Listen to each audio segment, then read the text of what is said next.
Committed to better rail connections across the United Kingdom. I'm well aware of the line between Wrexham and Bidston.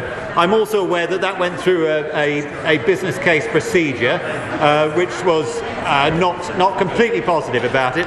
But I can assure the Honourable Lady there are a number of projects in the RNEP proposals which will be discussed shortly by the Department for Transport. That completes Welsh questions. Before we come to the Prime Minister's questions, I would like to point out that the British Sign Language interpretation of proceedings is available to watch on Parliament Live TV. We start with questions to the Prime Minister. Kate Knifton. Question number one, please, Mr. Speaker. Mr. Speaker, I know members from across the House will be as shocked and appalled as I am about the case of David Carrick.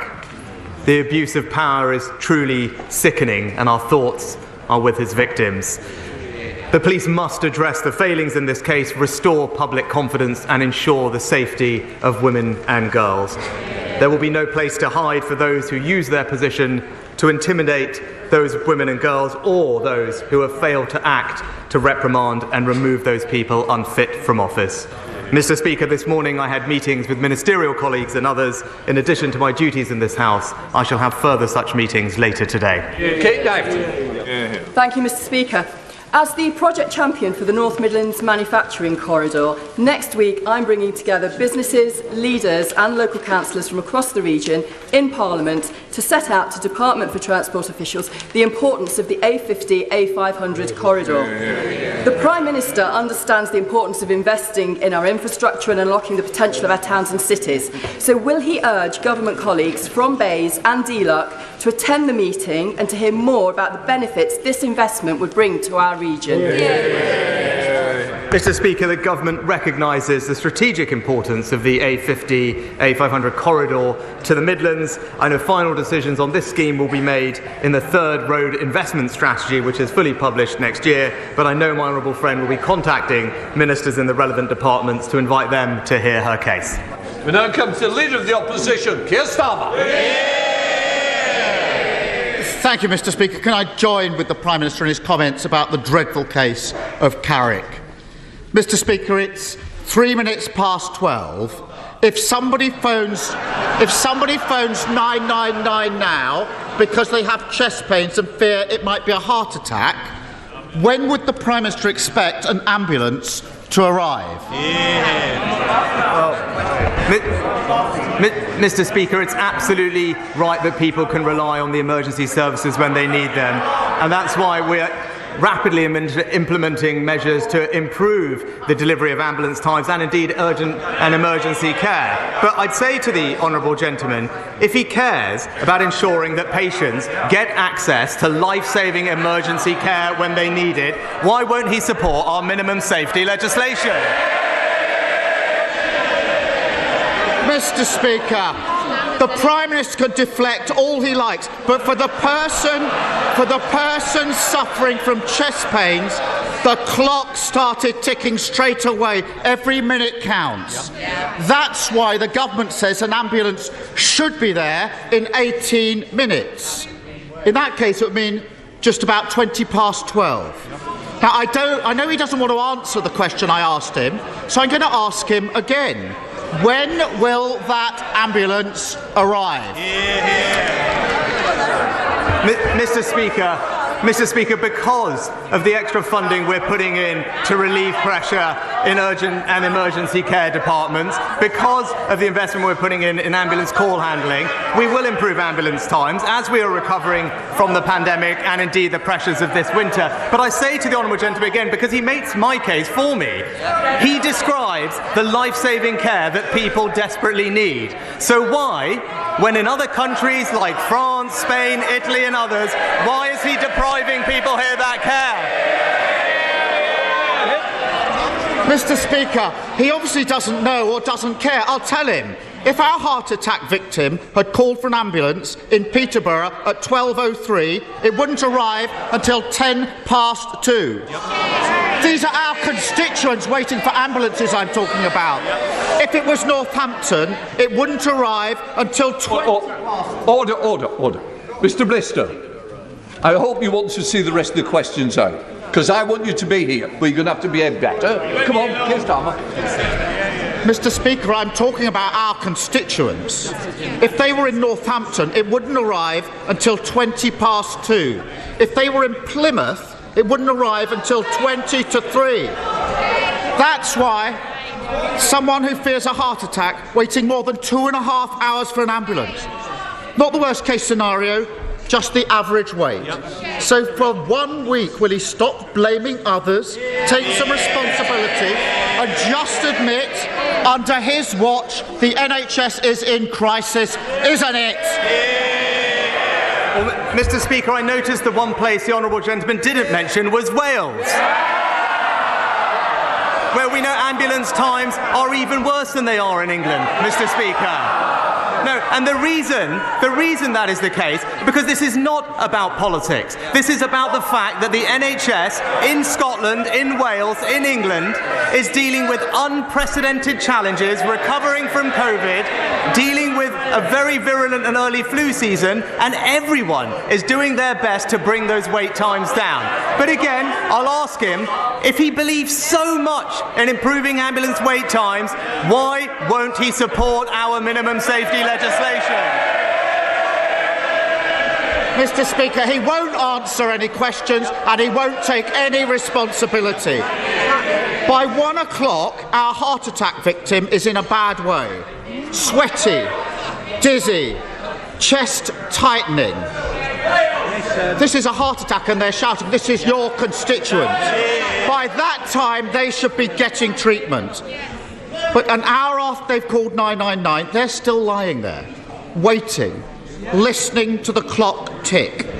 How does he think they feel knowing an ambulance could be still hours away? Well, Mr. Speaker, the specific and practical things we are doing to improve ambulance times are clear. We are investing more in urgent and emergency care to create more bed capacity. We're ensuring that the flow of patients through emergency care is faster than it ever has been. We're discharging people at a record rate out of hospitals to ease the constraints that they are facing. And we are reducing the call-out rates by moving people out of ambulance stacks and being dealt with in a community. Now, these are all very practical steps that will make a difference in the short term. But I ask him again and again, and we know why. The reason that he is not putting patients first when it comes to ambulance waiting times is because he is simply in the pockets of his union paymaster. Mr. Speaker, this isn't hypothetical, this is real life. Stephanie from Plymouth was battling cancer when she collapsed at home. Her mum rang 999, desperate for help. She only lived a couple of miles from the hospital, but they couldn't prioritise her. She was 26 when she died, waiting for that ambulance. A young woman whose life was ended far too soon. And as a dad, I can't even fathom that pain. So, on behalf of Stephanie and her family, will he stop the excuses, stop shifting the blame, stop the political games, and simply tell us when will he sort out these delays and get back to the 18-minute wait? Mr. Speaker, of course Stephanie's case is a tragedy. Of course, people are working as hard as they can to ensure people get the care they need. But he talks about political games. He is a living example of playing political games when it comes to people's healthcare. I've already mentioned what's been going on in Wales. Is he confident in the Labour-run Wales NHS that nobody is suffering right now? Of course they are, Mr. Speaker, because the NHS everywhere is under pressure. What we should be doing is supporting those doctors and nurses to make the changes that we are doing to bring the care to those people. But I'll ask him this: if he is so concerned about making sure that the Stephanies of the future get the cares they need, why is he denying those families the guarantee of emergency life-saving care? So that's his answer to Stephanie's family. Deflect, blame others, never take responsibility. Just like last week, He won't say when he's going to deliver the basic minimum service levels people need. Mr. Speaker, over the 40 minutes or so that these sessions tend to last, 700 people will call an ambulance. 2 will be reporting a heart attack. 4 will be reporting a stroke. But instead of the rapid help they need, many will wait and wait and wait. So if he won't answer any questions, will he at least apologise for the lethal chaos under his watch? Mr. Speaker, he asked about the minimum safety levels. We will deliver them as soon as we can pass them. Why won't he vote for them, first of all? But, Mr. Speaker, we are delivering on the people's priorities. As we've seen this week, the honourable gentleman will just say anything if the politics suits him. It's as simple as that. He will break promises left, right and centre.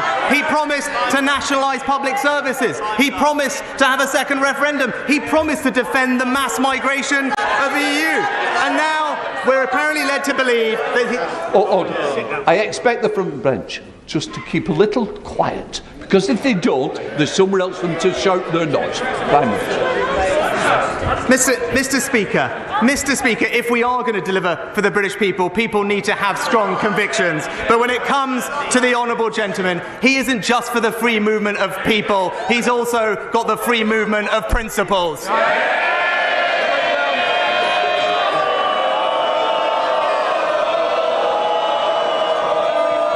Mr. Speaker, Another one lost here. On Monday, the independent Net Zero review was published by my honourable friend, the member for Kingswood. Does my right honourable friend join me in welcoming many of those recommendations, and in particular to provide clarity and continuity to all those working to decarbonise our economy, especially those supporting South Shropshire Climate Action Group in my constituency?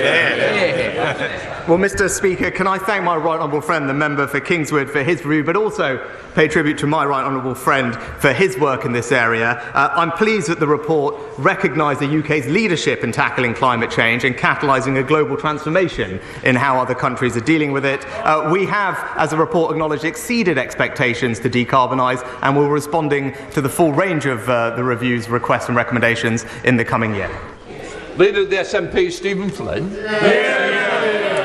Mr. Speaker, to promise is a thing, to keep it is another. Well, the Scottish Government kept their manifesto promise to the people, and thanks to support from members of all political parties in Holyrood, the GRR bill was passed. Surely in that context, the Prime Minister must recognise that it is a dangerous moment for devolution when both he and indeed the Leader of the Opposition seek to overturn a promise made between Scotland's politicians and Scotland's people. Well, Mr. Speaker, let me be crystal clear that the decision in this case is centred on the legislation's consequences for reserved matters, as is laid out in the Scotland Act, which established the Scottish Parliament, which the honourable gentleman talks about, and at the time supported by the SNP. This bill would have a significant adverse effect on UK-wide equalities matters, and so the Scottish Secretary, with regret, has rightly acted. Mr. Speaker, let me be crystal clear.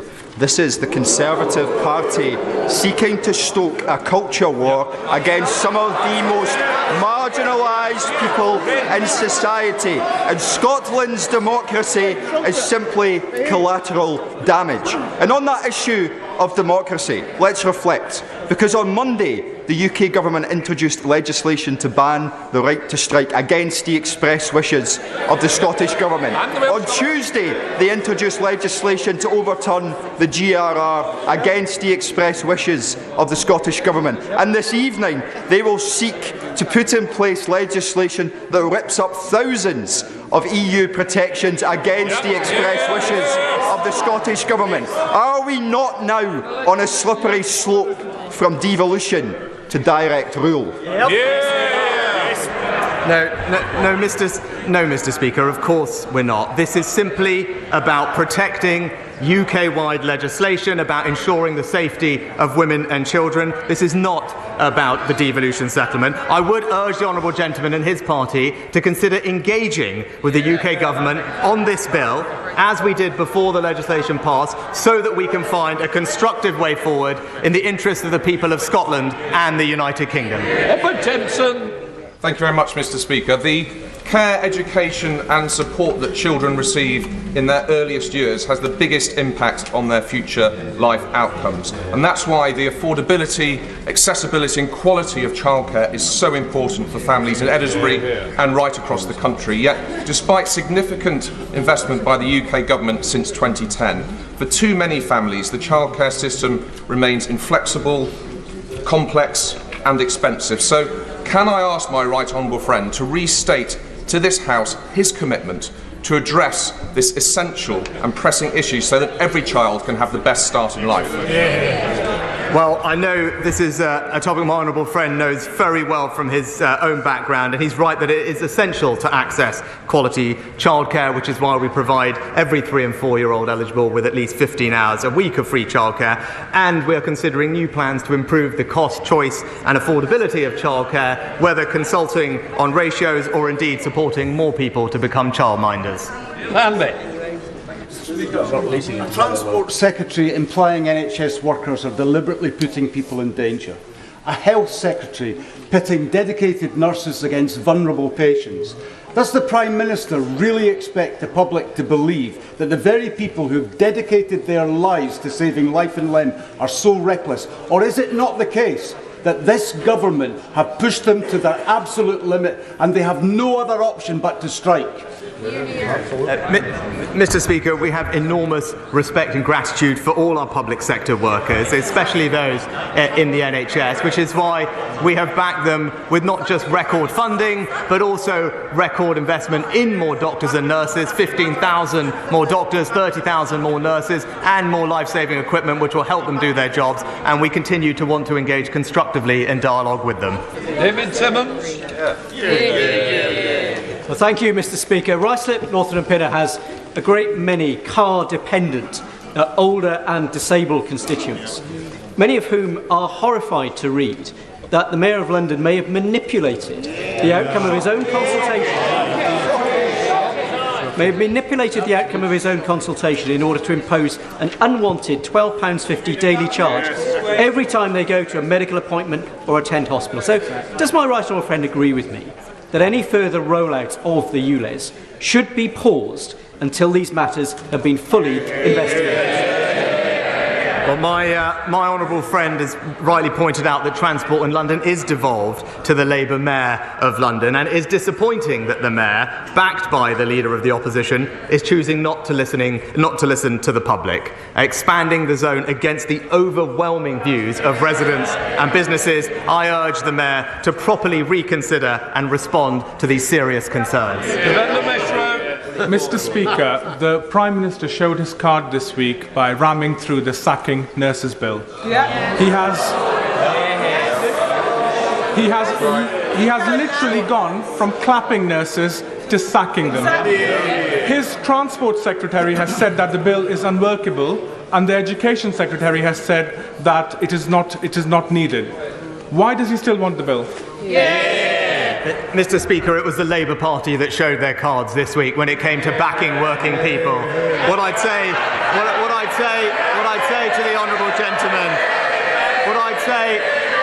to the honourable gentleman, if he really cares about supporting patients, if he really cares about children getting the education they receive, if he really cares about working people being able to go about their lives free from disruption, he should join actually in legislation which is prevalent in many other countries, ensure minimum safety levels in our critical public services, and get off the picket lines himself.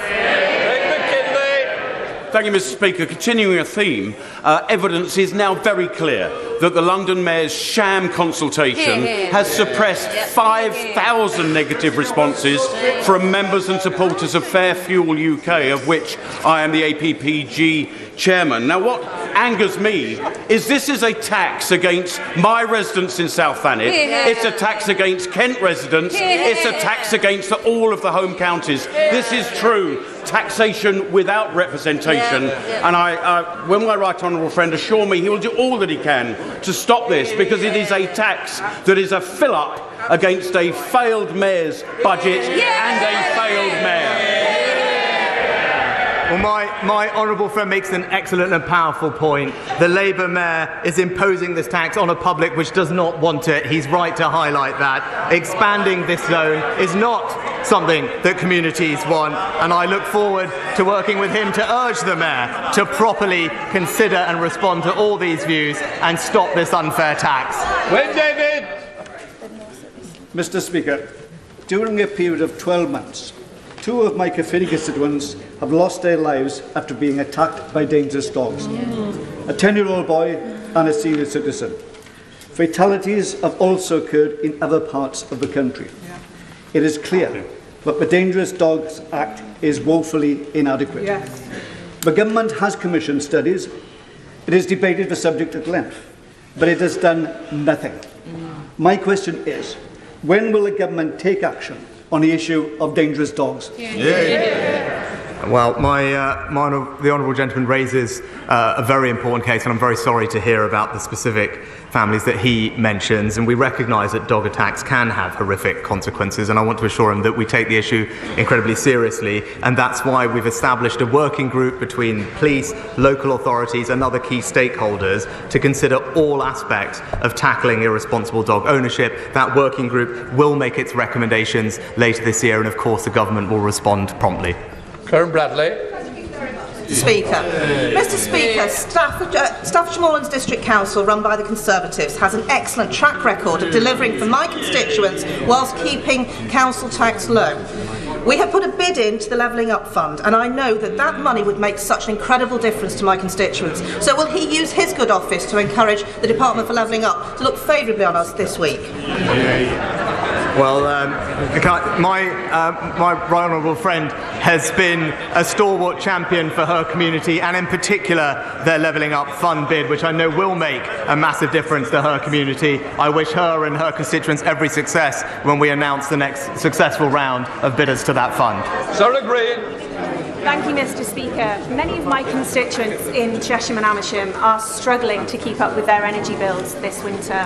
When they do fall behind, too often families are punished by being switched over to prepayment meters, which are more expensive, which does nothing to help their financial situation. Will the Prime Minister back our call to ban energy companies from forcibly installing prepayment meters and stop energy companies from switching smart meters over to prepayment meters remotely?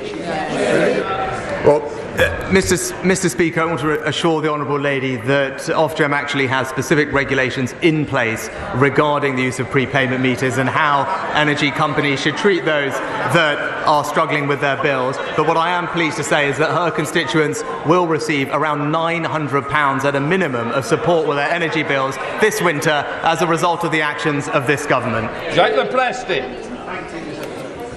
Will my right honourable friend join me in paying tribute and thanks to the several thousand people at MOD Defence Equipment and Support at Abbey Wood in my constituency who work tirelessly to ensure that the military equipment and supplies that we have pledged to the people of Ukraine are dispatched quickly and efficiently? And does he agree with me that events in Ukraine are a reminder yet again of the need to invest more in our own sovereign defence manufacturing capability? Well, Mr. Speaker, my honourable friend makes an excellent point, and I'm happy to join him in paying tribute to his constituents at the MOD facility. The work they are doing is making a critical difference in the fight to combat Russian aggression in Ukraine. I know it's extremely appreciated both by the President of Ukraine and his people, and he's right also that it highlights the need for more investment, which is why we're putting £24 billion of investment into our armed forces, but also increasing the amount of kit that we manufacture here at home. Elaborate. Thank you, Mr. Speaker. It's almost a year to the day since the then Business Secretary at a visit to the British Rail site in my constituency promised the company £100 million and proudly boasted to the national media that he couldn't think of a better project that better demonstrated levelling up. Yesterday the company entered administration having received not a penny in financial support from the government. Would the Prime Minister agree with me that there's not a single project in the country that better demonstrates the government's lack of industrial strategy, failure of levelling up and abandonment of the North East? Well, Mr. Speaker, first of all, let me say my thoughts are with the company's employees and families at the time, and we stand ready to support those impacted. Now, let me just outline for the Honourable Gentleman what exactly has happened. We did offer significant support to British Volt through the Automotive Transformation Fund, considerable amount of funding, but entirely reasonably, and it's not something that I expect the Labour Party to understand, that support was conditional on the company receiving private investment as well, which I think is a sensible protection for taxpayers. Unfortunately, that didn't materialise, but I think it's completely wrong to take from that about what else is happening in the North East. Across the North East, there is new investment in the new Envision and Nissan plant, in electric vehicle manufacturing, £1 billion investment in the North East. Just look at what's happening in Teesside or on clean energy. This government is committed to the North East, and it will deliver more jobs and opportunity under this Conservative administration. Thank you, Mr. Speaker. Mr. Speaker, the Prime Minister has long been a friend to business. As Chancellor, he listened to businesses in Stoke-on-Trent Central about their issues. Stoke-on-Trent has a wide range of manufacturing, fabrication and engineering excellence. Does he agree with me that growing these activities is a vital strand of our levelling up ambitions? And may I invite him to revisit my constituency to meet with them?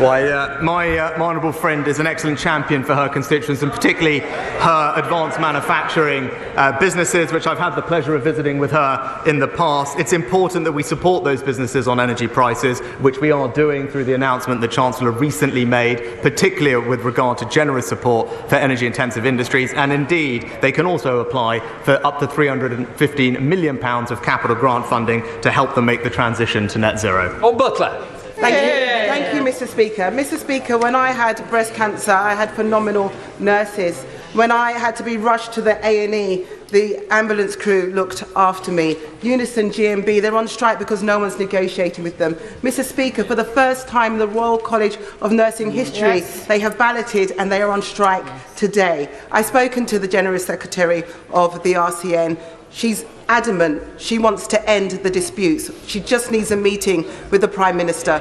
Will the Prime Minister show leadership and meet with the RCN? Just a simple yes or no. Mr. Speaker, at the turn of the year, the government wrote to all unions, including the RCN, to invite them for frank, open, honest, two-way dialogue with relevant Secretaries of State. I'm pleased that those meetings are happening in a range of sectors, and I hope that we can find a constructive way through this. Speaker, as we approach Holocaust Memorial Day, colleagues can sign the early day motion, they can sign the Book of Commitment, they can attend the various commemorative services. I have to report some very sad news to the House, that the well-known Holocaust survivor, Ziggy Schipper, died at the age of 93 in the early hours of this morning. He was a survivor of Auschwitz, Birkenau and Stutthof concentration camps. He spent his life in this country spreading his message of hope to young people.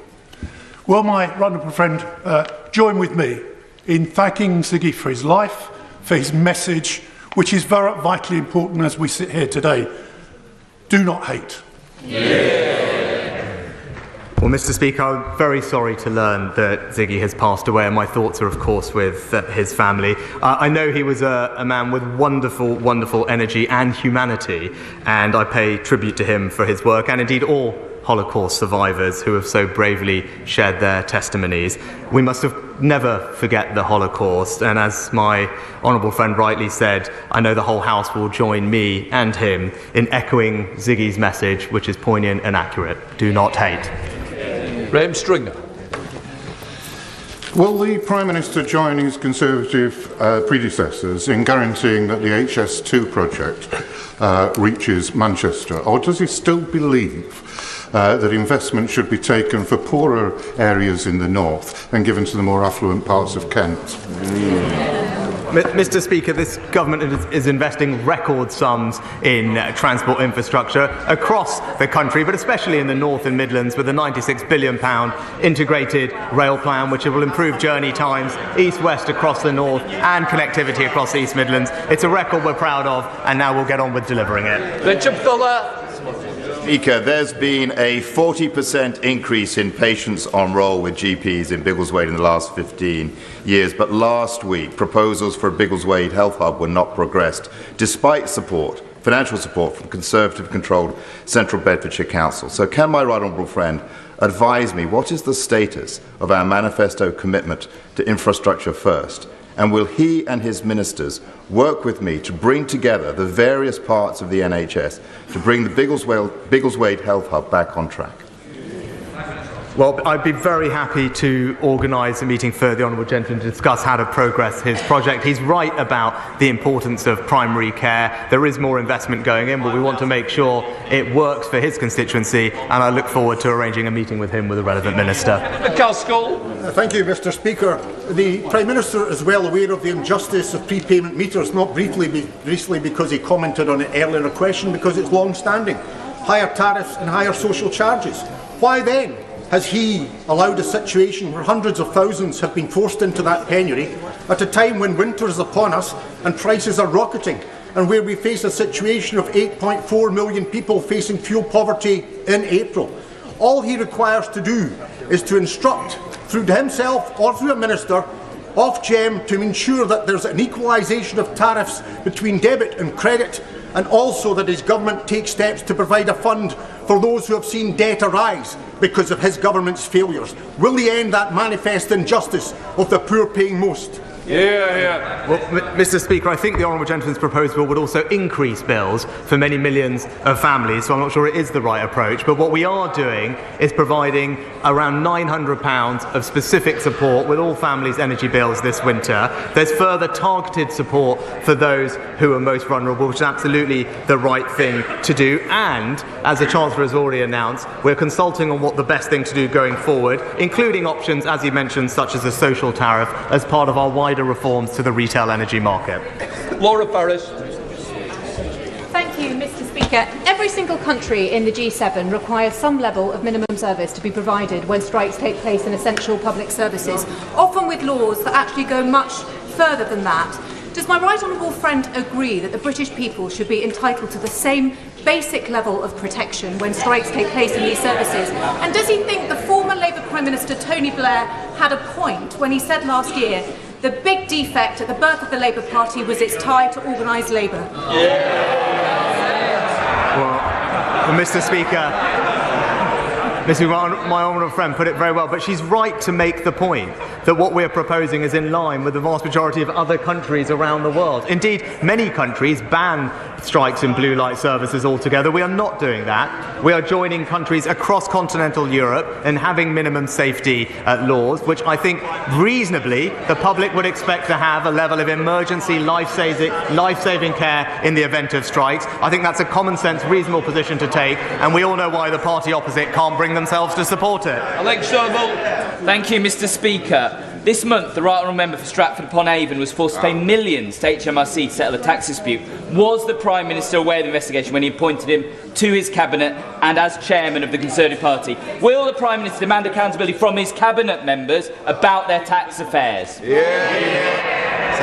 Well, Mr. Speaker, my honourable friend has already addressed this matter in full, and that's nothing more that I can add. Speaker, if I may, I would like to begin by putting on record this House's heartbreak at the tragic death this morning of our friend Dennis, the Minister of Interior Affairs in Ukraine, and his deputy, and all those who were killed in that tragic accident. I'm sure this House is united in our feeling on that. Turning to more local affairs, as many have pointed out, the government, I understand, is in the final furlongs of giving out its levelling up bids, and I must ask him to look kindly upon building the borough market of the Midlands and building a future Meditech hub in Rutland. So can he assure me that not just urban but also rural areas will be levelled up? Well, Mr. Speaker, let me join with my honourable friend in paying tribute to the family of the Interior Minister in Ukraine. I know our thoughts will be with him at this difficult time. And also I can confirm to her that this government believes levelling up should apply equally everywhere across our United Kingdom. Urban and rural communities up and down the country will get the benefit of having the investment that they deserve, making sure that we can spread opportunity and ensure everyone has pride in the place that they call home. Mr. Speaker, David Cameron said the Scottish Parliament was one of the most powerful devolved parliaments in the world. Yet the Prime Minister continues to block the Scottish Parliament's clear mandate to allow Scots to choose their own future. And on Monday he sent his MPs through the lobbies to deny Scottish workers the right to strike despite overwhelming Scottish Parliament opposition. And on Tuesday he sent his Secretary of State for Scotland to block an act of the Scottish Parliament voted for by 70% of MSPs, including Tories. Does he still think that David Cameron's ridiculous assertion holds any water whatsoever? Mr. Speaker, there have been 347 acts passed by the Scottish Parliament, which is undeniably one of the most powerful devolved legislatures anywhere in the world. In this exceptional case, it's clear that the Act does have adverse consequences for UK-wide equalities legislation. So in those very exceptional circumstances, the Scottish Secretary has regretfully taken the decision to block passage of the legislation. But as I said previously, we want to engage in a dialogue with the Scottish Government to ensure that we can find a constructive way through. Aaron Bell. The British people rightly expect us to be able to control our borders, so I was very pleased that the Prime Minister made one of his 5 priorities the need to stop the boats in the Channel. Can he reassure me and my constituents in Newcastle-under-Lyme that not only will we bolster the patrols on the French beaches, but we will make sure that people who do make that dangerous journey and arrive are removed? Well, Mr. Speaker, my honourable friend is right that this is a priority for all our constituents. He's right to highlight the new deal that we have with France, which increases funded patrols on French beaches by 40%. And as he said, we must go further to solve this problem once and for all. And that means introducing new legislation that makes it unequivocally clear that if you enter the UK illegally, you should not be able to stay here, but instead will be swiftly detained and removed. Imran Hussain, Mr. Speaker, last night the BBC revealed the Foreign Office knew the extent of Narendra Modi's involvement in the Gujarat massacre that paved the way for the persecution of Muslims and other minorities we see in India today, with senior diplomats reporting that the massacre could not have taken place without a climate of impunity created by Modi, and that he was, in the FCO's own words, directly responsible for this violence. Given that hundreds were brutally killed and that families across India and the world, including here in the UK, are still without justice, does the Prime Minister agree with his diplomats in the Foreign Office that Modi was directly responsible, and just what more does the Foreign Office know of his involvement in this grave act of ethnic cleansing? Well, Mr. Speaker, the UK government's position on this has been clear and long-standing and hasn't changed. Of course, we don't tolerate persecution where it appears anywhere, but I'm not sure I agree at all with the characterisation that the honourable gentleman has put forward. That completes Prime Minister's questions. I'll just let the chamber clear.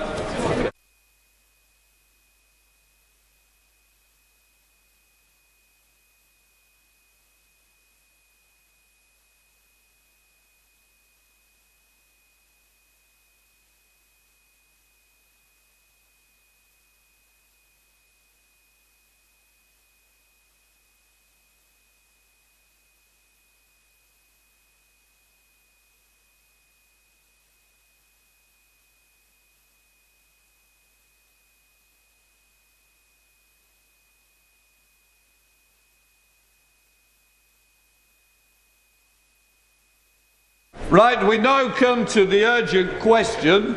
I call the Shadow Secretary of State, Jonathan Reynolds. Thank you, Mr. Speaker. To ask the Secretary of State for Business, Energy and Industrial Strategy if he will make a statement on the UK's gigafactory capacity, given the announcement of British Volt entering into administration. Thank you, Mr. Speaker. British Volt entered into administration, and doing so is a regrettable situation, and our thoughts are with the company's employees and their families at this time. The government is entirely committed to the future of the automotive industry and promoting EV capability. As part of our efforts to see British companies succeed in the industry, we offered significant support to British Volt through the Automotive Transformation Fund on the condition that key milestones, including private sector investment commitments, were met. Unfortunately, Mr. Speaker, the company were unable to meet these conditions, and as a result, no ATF funds were paid out. Throughout the process, we've always remained hopeful that British Volt would find a suitable investor, and we're disappointed that this hasn't been possible. We want to ensure the best outcome for the site, and we will work closely with the local authority and potential investors in order to achieve this. The automotive industry is a vital part of the UK economy, and it's integral to delivering levelling up, net zero and advancing global Britain. And we'll continue to take steps to champion the UK as the best location in the world for automotive manufacturing as we transition to electric and zero-emission vehicles. Despite what the party opposite may claim, we are not giving up on the automotive industry. On the contrary, our ambition to scale up the EV industry on our shores is greater than ever. We're leveraging investment from industry by providing government support for new plants and upgrades to ensure that the UK automotive industry thrives into the future. Companies continue to show confidence in the UK, announcing major investments across the country, including £1 billion from Nissan and Envision to create an EV manufacturing hub in Sunderland, £100 million from Stellantis for their site in Ellesmere Port, and £380 million from Ford to make Halewood their first EV component site in Europe. And we will continue to work through our Automotive Transformation Fund to build a globally competitive electric vehicle supply chain in the UK, boosting homegrown EV battery production, levelling up and advancing to a greener future. Jonathan Reynolds. Mr. Speaker, when the British Volt site was first announced in 2019 with the promise to build the UK's second ever gigafactory and create 8,000 jobs in Northumberland, it was lauded by the government as their flagship example of levelling up. The member for Spelthorne, then Business Secretary, said British Volt is exactly what levelling up looks like. And government ministers fell over themselves to take the credit. And so now they must also accept some accountability for its failure. Because much like their levelling up strategy, all we have been left with is an empty space instead of what was promised. The collapse of British Volt into administration is in no uncertain terms a disaster for the UK car industry. But what is even more worrying is that it is a symptom of a much wider failure. The automotive manufacturing sector currently employs over 182,000 people. And if we are to continue to make cars in this country, we must make electric batteries in the UK.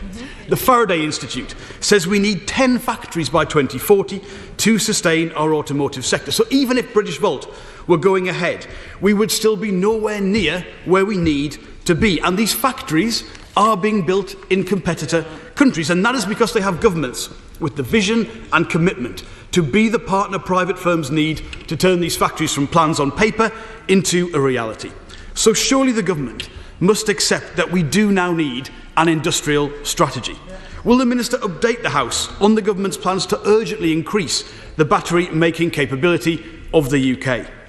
Can he tell us, when did the government first have concerns about British Volt's ability to deliver the factory? And why did these concerns not come to light when the department conducted its extensive due diligence investigations into British Volt's plans? What conversations has he had with other companies to secure the site and ensure the factory is built in Blyth? And will he now commit to Labour's plans to build 8 new gigafactories across the UK and expand the rollout of charging points to support electric vehicle manufacturing? Wherever you look, Mr. Speaker, the Conservatives are failing this country, whether it's public services or in our iconic British industries. And unless this government wakes up to the scale of the transition that is required, we will not only risk many of the good jobs so many of our communities rely upon, we will miss out on one of the greatest economic opportunities this country has ever had. Thank you, Mr. Speaker. Well, the honourable gentleman is right about one thing, and that is there is a tremendous opportunity. That's why we have the Automotive Transformation Fund. That's why we did thorough due diligence on British Volt, and that's why, because we set conditions around milestones, not a penny of that fund was dispensed to British Volt because they had to meet it. But I make no apology for supporting companies that are going to be part of that. But the idea that comes from the party opposite is that Labour, if in power, would build these factories. That's not how the economy works. That's why, Mr. Speaker, that is why in 2010, after 13 years of Labour government, we saw youth unemployment up by more than 40%. That's the truth. We saw communities like Blyth left behind and ignored. We saw an economic strategy which did not work for our young people and did not contribute to net zero in the way it should. The underpinning energy system was, of course, it was 7 and a bit% of our electricity came from renewables when Labour left power, and now it's more than 40%. The net zero strategy announced £350 million for the Automotive Transformation Fund. That was in addition to the £500 million announced as part of the 10-point plan. That's why we're seeing investments here. That's why we have nearly full employment. That's why we have factories, manufacturing going ahead in a way that would never happen under the party opposite. Sir John Redwood. We are very short of commitments to assemble more EVs in the United Kingdom, which would be needed to create battery demand. Will he pause the ban on the sale of new petrols and diesels until our capacity is caught up in EVs? Otherwise, the industry shrinks too much. Well, I thank my right honourable friend, whose economic insights I always value and appreciate. But I think on this occasion I say to him, we're committed to the electric and zero emissions vehicles, and you do not stimulate investment in those sectors by removing the mandates which in fact drive the consumer choice and has led to such a significant change in the emissions from our road transport, and we're going to have even more ambitious steps ahead. SNP spokesperson, Alan.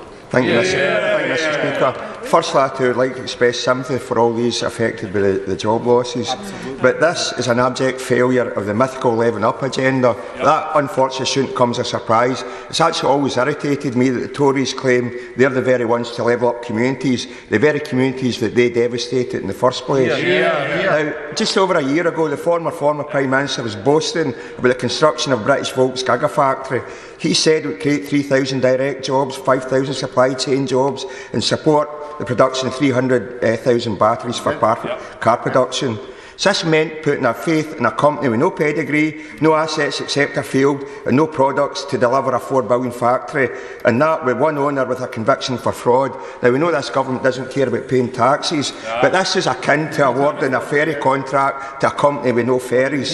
So when did the government do due diligence? When did they actually realise there was a problem about this, and what actions did they take? When are we going to see a coherent strategy for battery production, EV manufacturing, rollout of charging points across the UK, and importantly also hydrogen vehicle manufacturing and green hydrogen production? Well, thank you, Mr. Speaker. And I share the honourable gentleman's enthusiasm for the opportunities that come out of net zero. That's why we are moving so hard on nuclear, which, of course, anybody who isn't a prisoner of some ideological opposition and is genuinely committed to greenery would support that. We're supporting that across the piece. And I don't think, though, that we on this side of the House are going to take lessons on industrial intervention from a Scottish nationalist after their shipbuilding enterprises in the north. Greg Clark.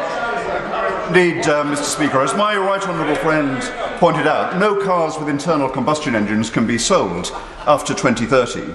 So if we don't have battery manufacturing in this country, we risk not having car manufacturing in this country. Does the government have a strategy, as it did until 2019, to ensure that we manufacture batteries and cars? And will the government work with the administrators of British Volt, as we did previously when British Steel went into administration, to find a buyer who can take it out of administration and into production? Well, I thank my right honourable friend before whom I appeared before this morning on the nuclear subject, for which I noticed there were no Scottish nationalists present.